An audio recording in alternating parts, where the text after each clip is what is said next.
अस्सलाम वालेकुम viewers, welcome to my channel. अगर आप मेरे चैनल पर नए हैं तो सब्सक्राइब करें और दबाएं बेल आइकन को ताकि आप मेरी नई इंटरेस्टिंग वीडियोस को हासिल कर सकें।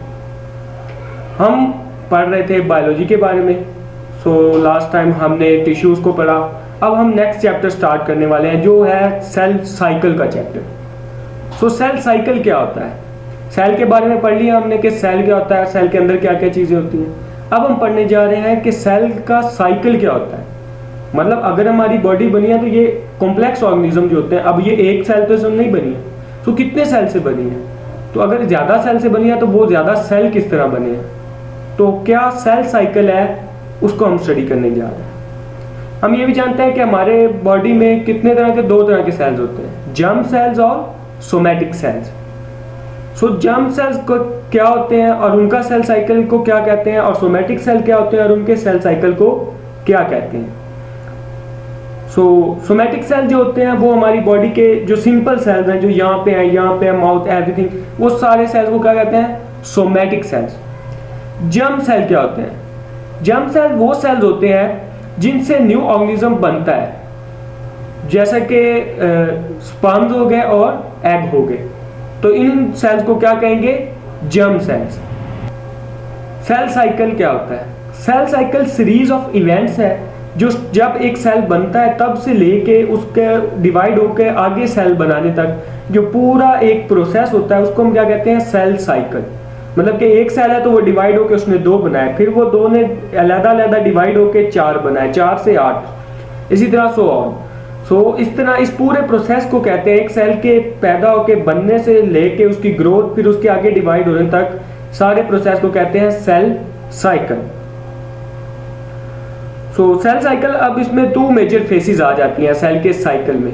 अब इसकी एग्जांपल ऐसे भी ले सकते हैं जैसे हम ह्यूमन में, इंसानों में होता है कि पैदा होता है, फिर उसकी ग्रोथ होती है, फिर मैरिज हुई और फिर आगे नेक्स्ट जनरेशन जो है उसने पैदा की। इसी तरह सेल भी है, पहले खुद पैदा हुआ, फिर ग्रोथ हुई, फिर आगे उसने अपनी जो नेक्स्ट जनरेशन है, मतलब एक सेल ने 2 सेल बना दिए और आगे इस तरह ज्यादा से ज्यादा। 2 मेजर डिवीजन है इसकी, one interphase and the next one is mitotic phase, M phase. Interphase क्या होती है और माइटोटिक फेज क्या होती है? माइटोटिक फेज जो है वो रिलेटिवली एक शॉर्ट पीरियड है और जो इंटरफेज है वो लॉन्ग पीरियड है।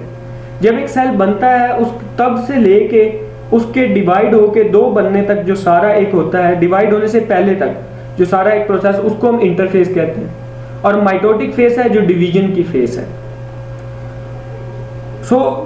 जो इंटरफेज है उसमें क्या क्या आ जाता है? उसमें नंबर 1 पे आ जाती है G1 फेज, फिर S फेज, फिर G2 फेज, और कई सेल्स में आ जाती है GO फेज या G0 फेज।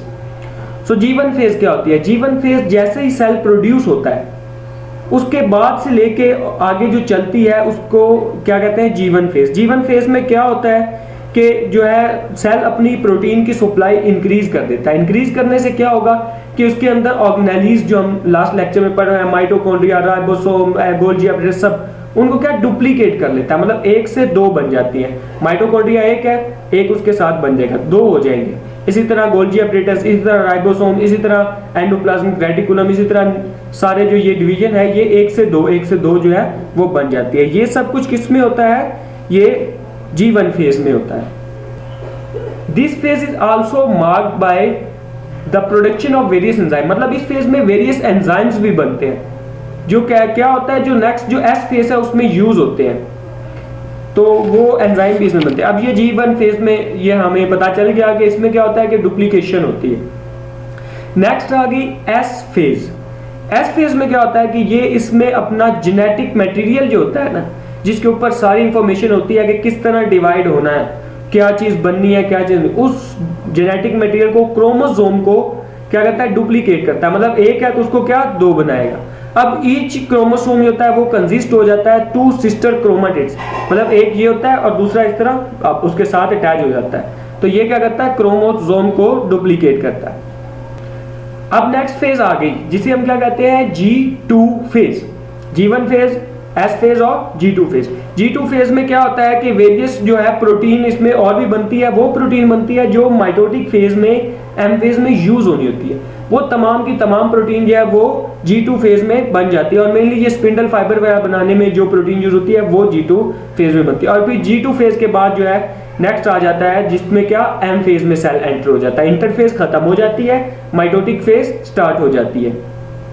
लेकिन कई मल्टीसेलुलर यूकेरियोट सेल में सेल ऐसे भी होते हैं जो डुप्लीकेट या जो डिवाइड नहीं करते हैं। वो क्या करते हैं कि वो G1 फेज से किस में GO फेज में एंटर हो जाता है या G0 फेज, जिससे क्या कहते हैं नॉन डिवाइडिंग फेज, जिसमें जो सेल है वो डिवाइड नहीं करता, वो एक इक्विलिब्रियम वाली पोजीशन में मतलब वो एंटर कर जाता है, बस स्टॉप डिवाइडिंग कर जाता है। इसकी एग्जांपल न्यूरॉन्स की है कि न्यूरॉन जो है वो GO फेज में चले जाते हैं।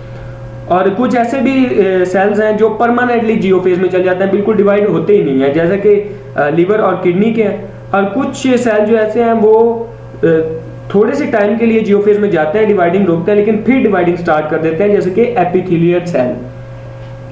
अब ये थी इंटरफेज जो एक बहुत लार्ज फेज है जिसे हमने जिसमें ये प्रोसेस सारे होते हैं, इनको डिटेल में और आगे पढ़ सकते हैं, लेकिन इनका ओवरव्यू यही होता है कि G1 फेज जो है उसके बारे में पढ़ा, डुप्लीकेशन होती है, S फेज में क्रोमोसोम जेनेटिक मटेरियल की डुप्लीकेशन, G2 फेज में प्रोटीन की फॉर्मेशन, और GO फेज कई सेल में होती है कई में नहीं होती। और मैं उम्मीद करता हूँ कि आपको ये लेक्चर भी काफ़ी हद तक समझ आया होगा।